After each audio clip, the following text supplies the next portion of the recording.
Maharashtra OBC कृती समितीची कार्यकारिणी बैठक आणि पदभार सोहळा उत्साहात संपन्न।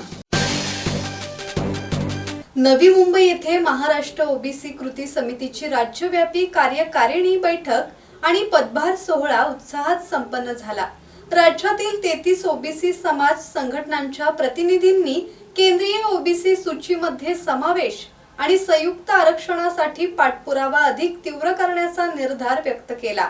अंतिम निर्णय केंद्रीय कॅबिनेटमध्ये प्रलंबित असून लवकरच मंजुरीची अपेक्षा व्यक्त करण्यात आली। या मेळाव्यात राज्यभरातील विविध संघटनांचे पदाधिकारी आणि प्रतिनिधी मोठ्या संख्येने उपस्थित होते।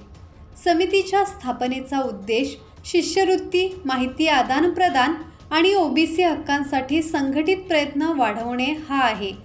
बैठकीत पुढील धोरणांवर चर्चा करून आंदोलन अधिक व्यापक करण्याचा निर्णय घेण्यात आला आहे।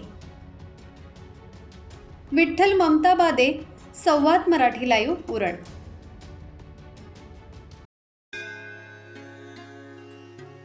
श्री गणपती संस्थान महड, तालुका खालापूर, जिल्हा रायगड। श्री वरद विनायकाच्या भक्तांसाठी भक्त निवासाची सोय, स्वच्छता आणि 24 तास गरम पाणी, सीसीटीव्हीची नजर।